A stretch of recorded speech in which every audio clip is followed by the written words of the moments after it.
All right, y'all, this here is a big deal. This is a big, big deal. And the Democrats have tried to hide this desperately. I remember Ken Martin talking about this not too long ago. They basically put the kibosh on it. They were like, hey, dog, we are not releasing our autopsy from the last election.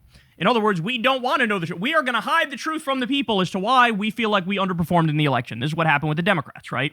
So Axios says this, scoop, Democrats working on secret report found Gaza cost Harris votes. This is why they hid it. They hid it because it validates and it verifies a common left-wing narrative about the election. If you want to win, the number one thing is you got to excite your base. This is something the Republicans understand perfectly well. They care about it in every single election, and they never turn their back on their base. The Democrats hate their own base. The Democrats are pissed at their own base. If you're on the left, they look at you like a nuisance. Like, wait, you're supposed to just vote for me and shut the fuck up. You're not supposed to demand anything, right? And so this was an example of a lot of people told them, hey man, this is not like some side issue. There's this conventional wisdom in U.S. politics that foreign policy doesn't matter at all to voters. That's just not true. It's just not true. Especially because people also link foreign policy to domestic policy. If we give Israel $38 billion, that's $38 billion not going to your healthcare, not going to your education, not going to the social safety net to help you and your kids, right? Not going to fix the roads, the bridges, et cetera, et cetera. So I never bought that conventional wisdom talking point, right? Like, I do think foreign policy matters, but this is something we warned them that, look, Kamala needed to do a full break with Joe Biden. She needed to do a full break because Joe Biden was looked at as arming and funding and facilitating an Israeli genocide. And very clearly, he was doing that, okay? So let me read through some of the specifics here in Axios. Top Democratic officials who worked on the party's still secret autopsy of the 2024 election concluded that Kamala Harris lost significant support because of the Biden administration's approach to the war in Gaza, Axios has learned. The Democratic National Committee's research on what went wrong in 2024 has been under lock and key since party leaders decided last year to hide it from the public, a reflection of how explosively it could resonate within the party and beyond. Progressive and moderate Democrats are particularly divided over Israel, with the left more critical of the nation's actions against Palestinians in Gaza, and many questioning the U.S.'s unwavering support for Israel. Let me just pause to point out, I don't even think this is necessarily true, in my opinion. The idea that, like, oh, there's a deep divide between moderates and progressives on this issue. That's actually not true.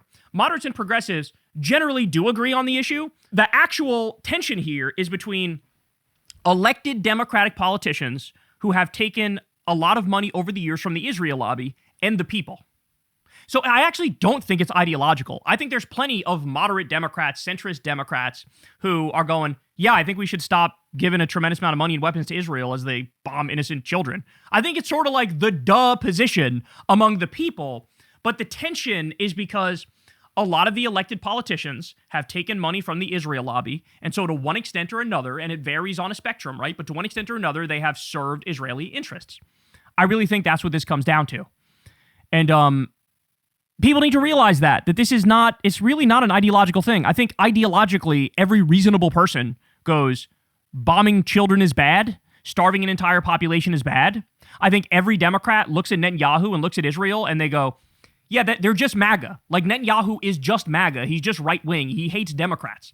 Yes, the Israeli ethno-state is a right-wing project, right? So everybody realizes that, but elected Democrats are oftentimes paid to still represent those interests, okay? And that's where the tension comes from. And by the way, it's not just, this is an important point. It's not just AIPAC. It's not just AIPAC.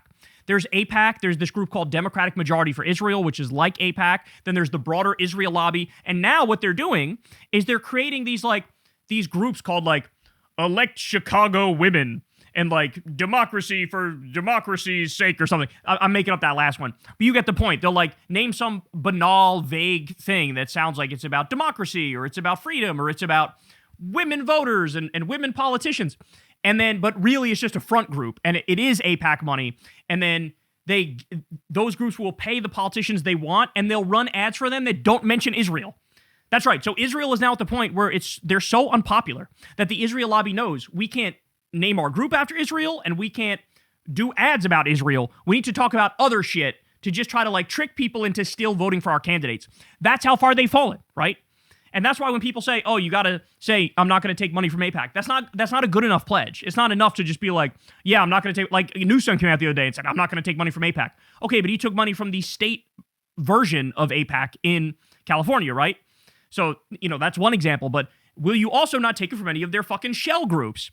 But the real thing is like, will you say we should cut off money and weapons to Israel? and sanction them. Like, that's really, if you say that, then we know you're the real deal. If you say not that, then you're sketch, okay? They continue here. During her brief campaign, Harris sought to strike a balance, showing strong support for Israel while calling for a ceasefire and expressing sympathy for Palestinians under attack in Gaza, as well as the hostages being held by Hamas. That didn't work. It didn't work to split the difference between genocide and, like, non-genocide. That doesn't work. DNC aides putting together the report on Harris's loss to Donald Trump had a closed-door conversation with a pro-Palestinian group about the Israel-Gaza conflict, but they blocked a Palestinian speaker at the DNC. You guys remember that? Activists from the IMEU Policy Project told the DNC that the Biden-Harris administration's support for Israel was a factor in the party's losses because it drained support from some young people and progressives.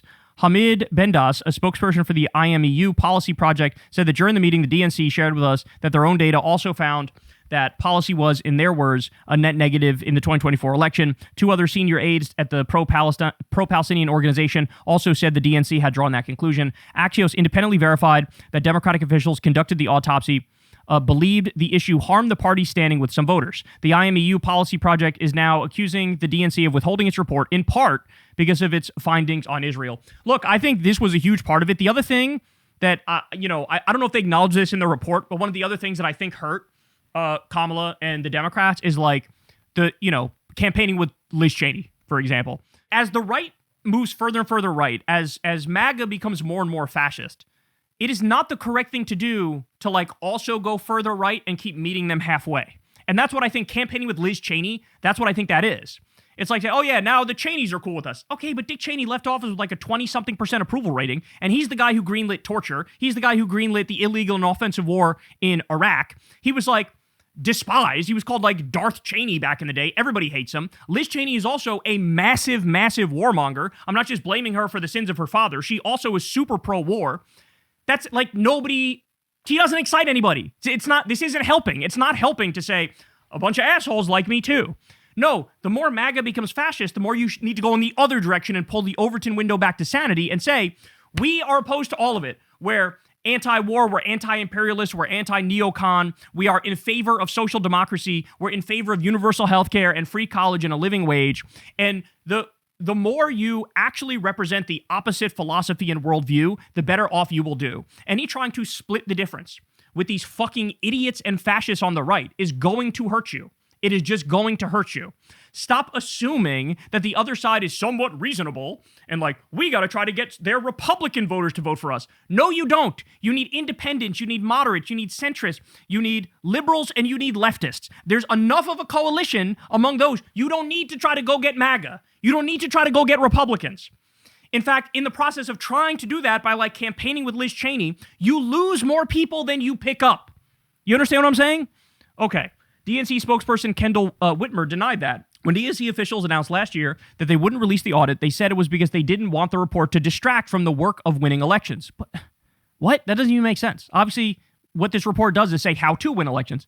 The DNC confirmed that it spoke with the IMEU project and hundreds of others as part of its analysis and said it was grateful for the conversation but didn't provide additional details about it.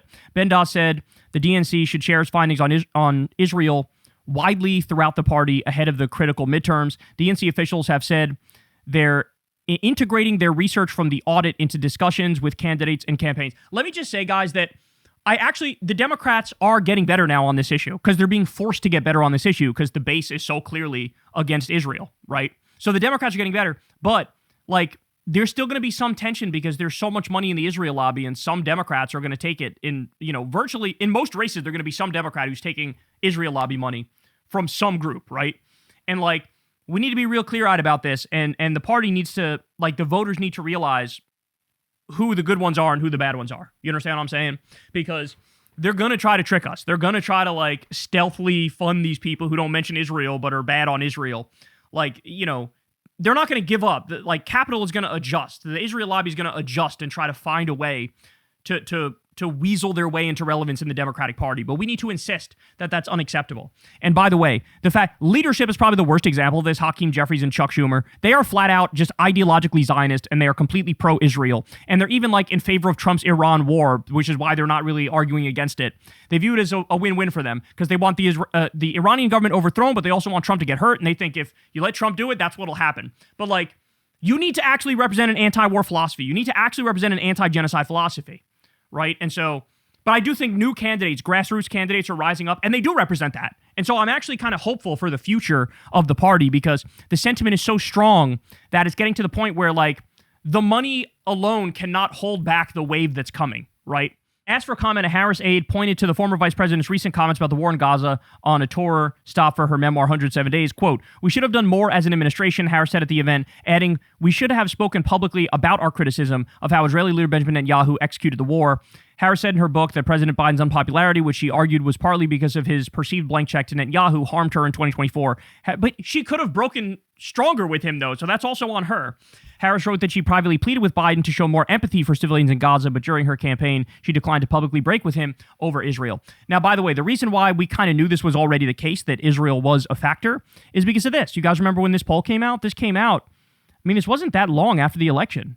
It says here November 27th to 29th, 2024, so like right after the election.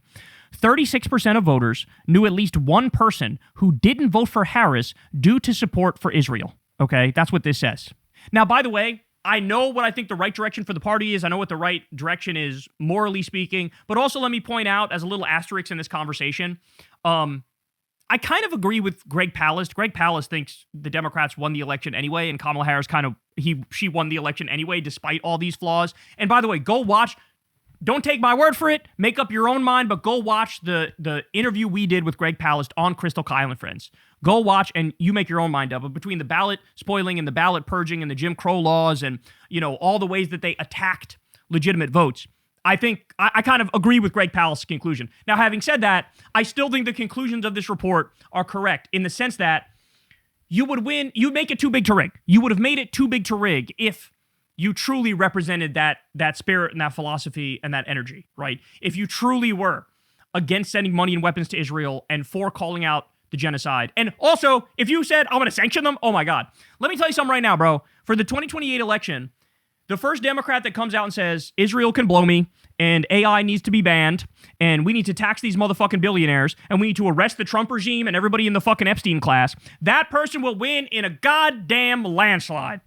I wish I had the balls to just say, fuck it, I'm going to throw my hat in the ring and I'm going to run, just so I can get on that stage and say those exact fucking words.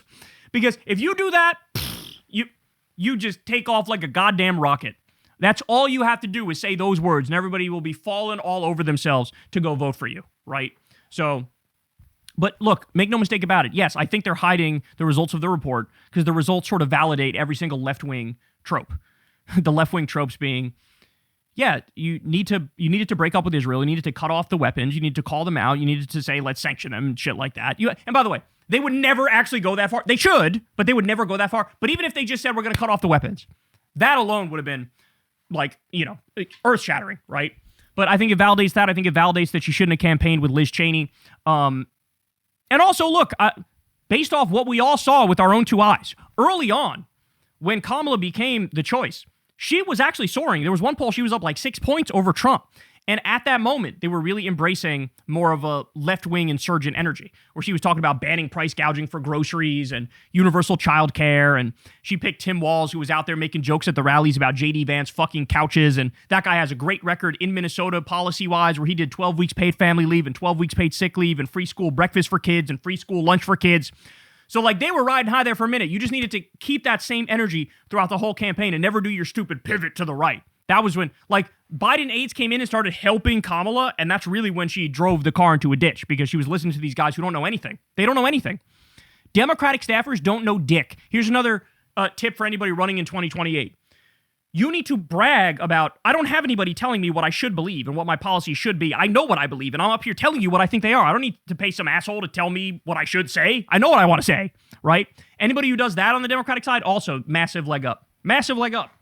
So anyway, there you have it, guys. I do think Israel was a pretty big factor, and according to Axios, that is verified now. Hey, y'all, do me a favor and like and subscribe. It helps out big time in the algorithm. Click the bell as well for notifications when videos drop, and watch that video on screen right now. You know you want to.